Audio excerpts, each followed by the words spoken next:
I remember on your website there was a beautiful photo of a First Nations artist. I think maybe it was a solar panel. I mean, it looked like a beautiful glass piece of art. Yeah, it's Mark Gowdy. He's an incredible artist. It was absolutely beautiful.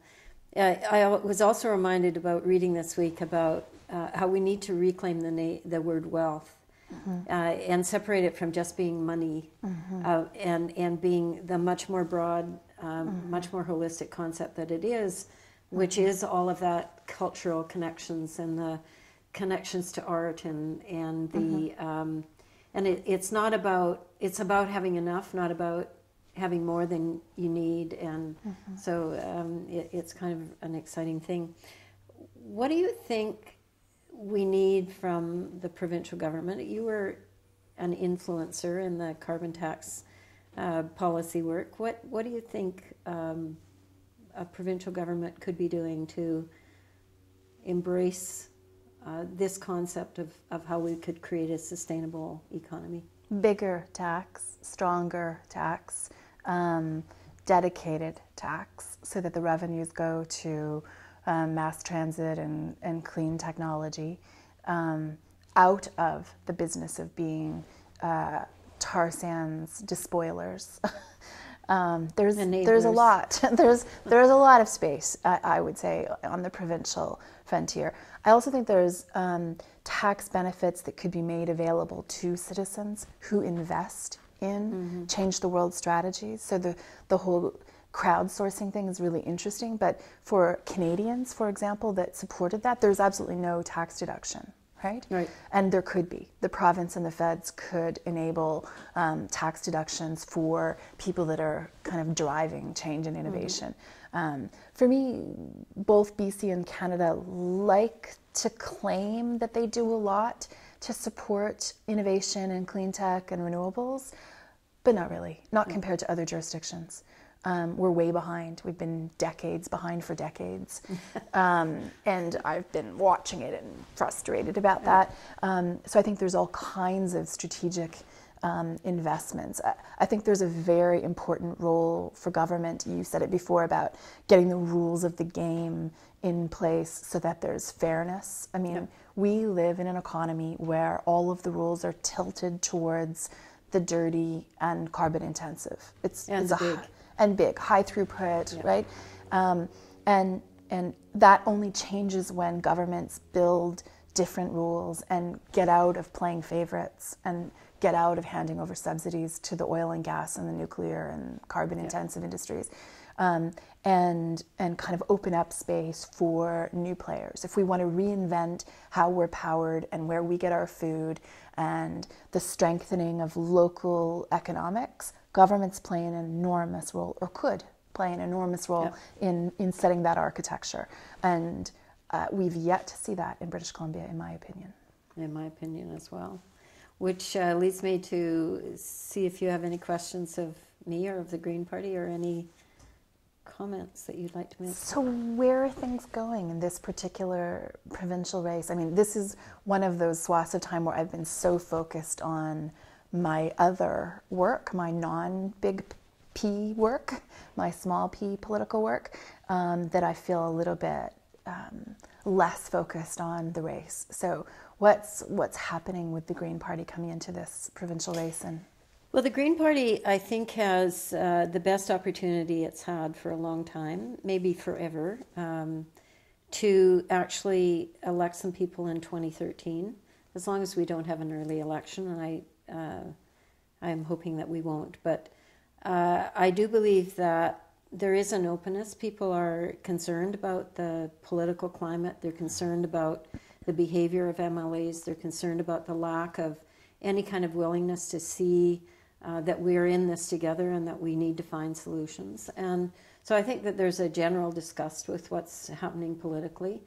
And if we do the work that we need to do, we can demonstrate that we are the change that needs to happen in politics in BC. I believe that if we could have, I believe that the Green Party is the only party that could affect change in the politics of BC.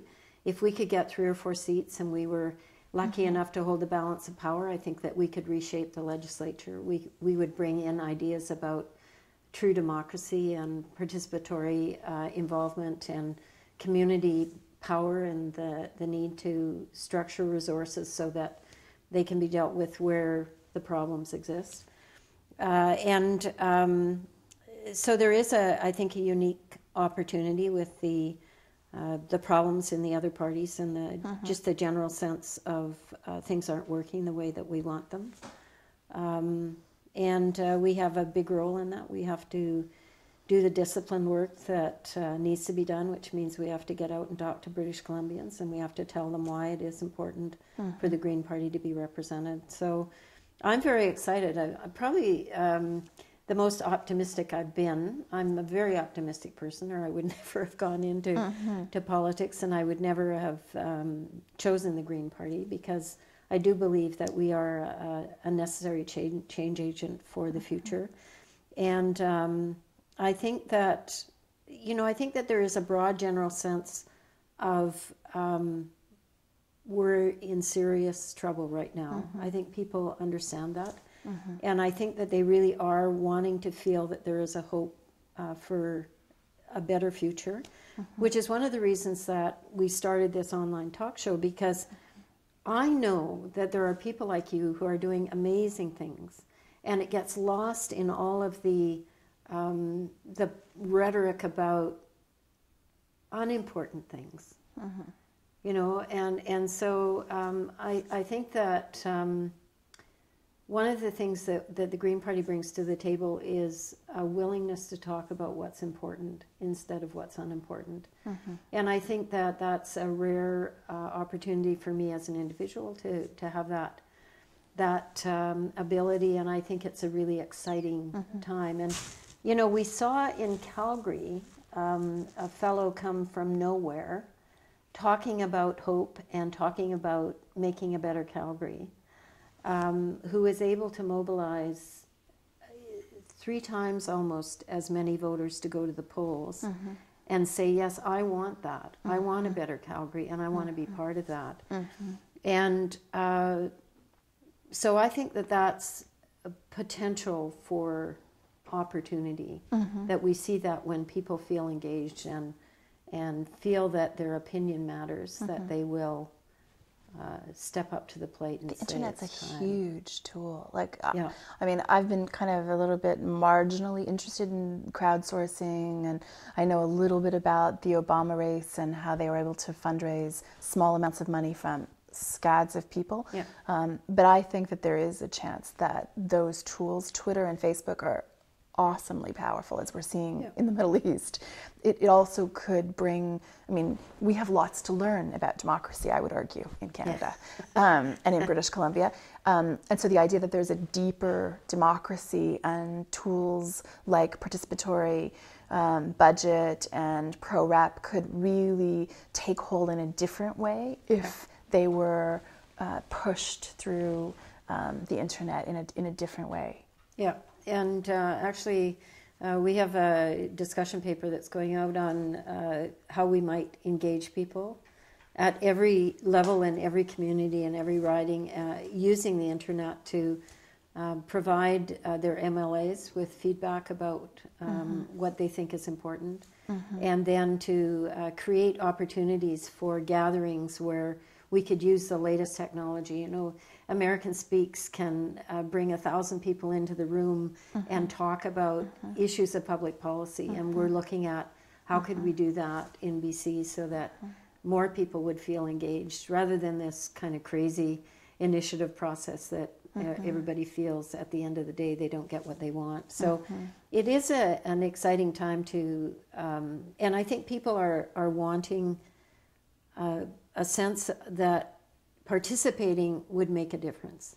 And I personally believe that that's the opportunity for the Green Party. Is, first of all, we have to get there, and so we're working very hard to win 3 or 4 seats, 5 if we were lucky, maybe even 10 if things worked out, and then we'd have an opportunity to let people know what we could do.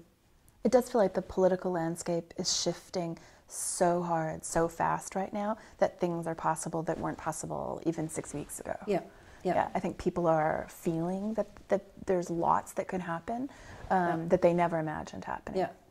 And I'm feeling that way too for the Green Party. And, you know, every day we'll have someone come forward and want to give significant amount of time and a significant amount of skill to help us in some area that we were just that day looking for. And, you know, I believe that there is something about the universe that people present themselves when you need them. And that's also part of the excitement of the organization, is that we are getting those people with skill, with the ability to help us move forward, who are saying, I'm here, put me to work. That's great. And thank you very much. It's so exciting to hear what you're doing, and I think you are unreasonable, and I commend you for being so. My mother would agree with you, and thank you. Right.